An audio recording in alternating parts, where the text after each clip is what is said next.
Syrian government forces and their allies retook early Monday a key northwestern town days after losing it to rebel forces, pro-government media and an opposition war monitor said.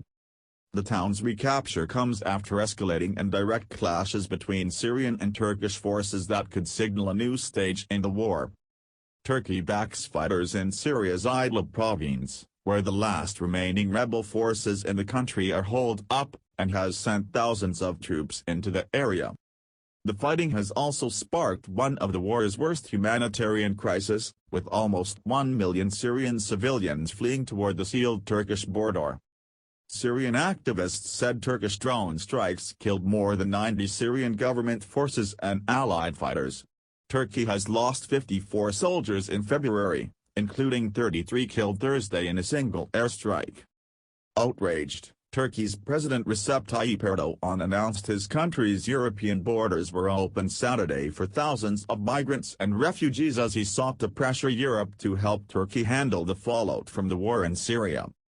The new gains at Sarakeb on the ground also bring the last segment of a highway that links the capital Damascus and the major northern city of Aleppo under government control.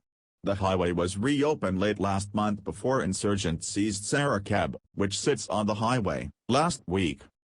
On Sunday, Turkish troops shot down 2 Syrian warplanes after the Syrian military downed a Turkish drone, a major escalation in the direct conflict between Syrian and Turkish forces. The government-controlled Syrian Central military media said Syrian troops and their allies regained control of Sarakeb after fighting with al-Qaeda-linked militants. The Britain-based Syrian Observatory for Human Rights said troops captured the town under the cover of airstrikes by the Russian Air Force. Syrian government forces have captured dozens of villages since they launched a Russian-backed offensive in Idlib in early December, leaving hundreds of civilians dead and displacing more than 950,000, triggering a humanitarian crisis.